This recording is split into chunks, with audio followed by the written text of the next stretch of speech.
Everybody, welcome to Worth a Watch with me, Flores. This is a very special edition, of course. I have already done my top 5 most disappointing films, and I figured, gotta talk about more positive things. This is gonna be my countdown for the top 5 best of summer 2011.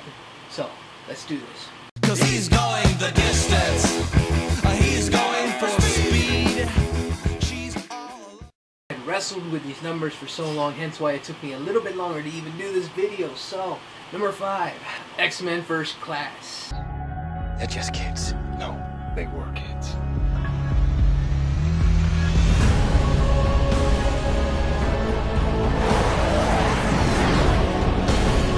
You ready for this? Let's find out. The cost of freedom is always high. No one can foresee precisely what course it will take. One path we shall never choose. That is the path of surrender. Listen to me very carefully, my friend. Killing will not bring you peace. Peace was never an option.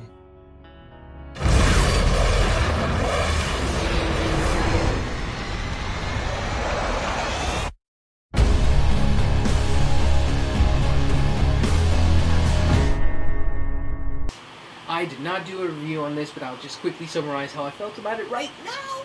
Personally, would give this film a 9 out of 10.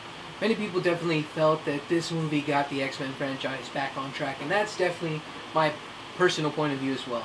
I think it finally gave us an X-Men film that many fans have been wanting for quite some time. Ever since the third X-Men movie came out, it was mediocre at best, cluttered with characters, what many sequels suffer from. Long story short, this one got back to the roots of it all. It gave us an excellent story / prequel look from the original X-Men that came out back all the way in 2000. So I think this was an awesome installment in the X-Men franchise, and I cannot wait to see what they got next. Number 4, Super 8. I've got 9 people missing now. There are things happening around here that I can't explain.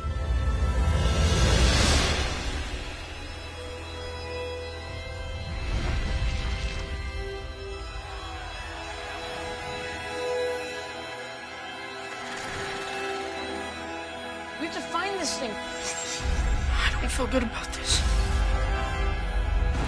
Go! I saw it.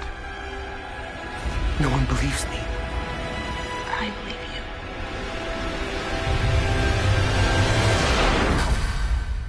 What the hell?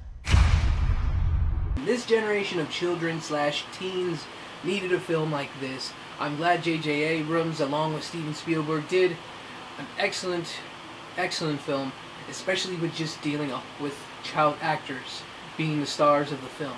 And I think they did an excellent job, excellent acting, excellent and simple story. And even though, yes, there's been a lot of alien flicks and all this other stuff, I think this is one of the few that have done it right this year. I definitely recommend checking it out. So, of course, you can check out my review right here. I think it's definitely a reminiscent and nostalgic feel to it. Number 3, Harry Potter and the Deathly Hallows, Part 2. The boy who lived, come to die.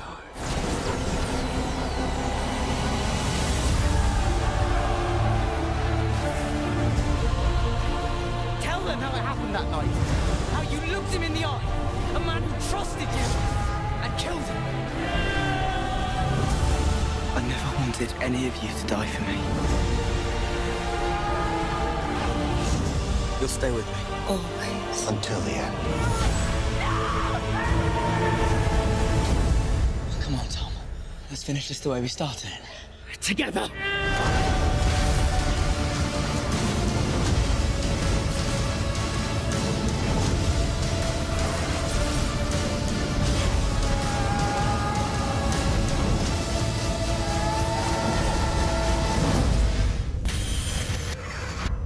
Only I can live forever.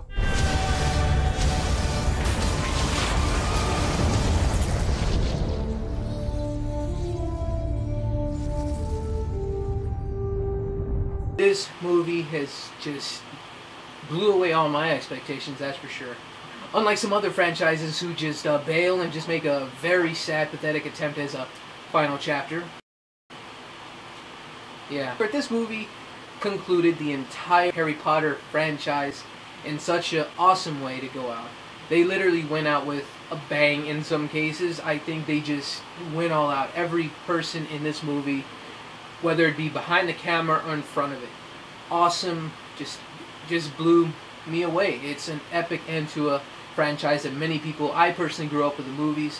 I can't say enough on how good this movie is. If you check out my review here with my good friends Emmanuel and Gabs, it was an awesome experience to see that movie, and sad to see it end, but it was an end of an era. It's an awesome movie. Check it out for sure. Yes, many people may be pissed with me on this one, but I have to go with my gut, especially with this best of list. Horrible Bosses is number 2. I was surveilling your boss. She's incredibly Don't talk about how hot she is. She makes herself a little snack, a popsicle, a banana, and finally, a hot dog. And eating them in that weird order, that's not a proper meal. It's called the hot. I can crush you anytime I want. You know there ain't no rest for the wicked. Money don't grow on trees. You can explain why you're doing 61 in a 25 zone. I was drag racing. In a Prius. I don't win a lot. Ain't no rest for the wicked until we close our eyes for good. I had an awesome time. This is definitely just one fun, hilarious movie. It's just such a, I don't know, it just made me laugh so hard throughout the film. I think to me this was this year's Hangover. It just made me laugh from beginning to end. I had fun with it. Everybody was likable or unlikable depending on who they were. The boss or the people trying to get rid of the boss, you know. Yeah, that's number 2. My number 1 spot is the Beaver. Morning all. As of now, Walter was resigning and putting me in charge. The funniest was the month. Have a look at this. A beaver? It's the future. Mr. Beaver woodchopper kits selling out in droves. I've been very patient when I want you, not him. This man is a dead end. He's gone. I fought for you, and I will continue to fight for you because I love you. I want Daddy. I know, buddy. When I was a little kid, all I ever wanted was to be like you. And then I got older, I just wanted to be anybody else. I know. So I swim until you can't see one. Swim until you can't see one. Swim until you can't see one. Are you in Where do we start? We start with a good part. So many people have probably not seen this movie or let alone even heard of it. This is just one of those movies that has stuck with me since I saw it back in May. It was a limited release movie, and thank God it came to my city. We took a chance. It is definitely psychologically driven in regards to the plot.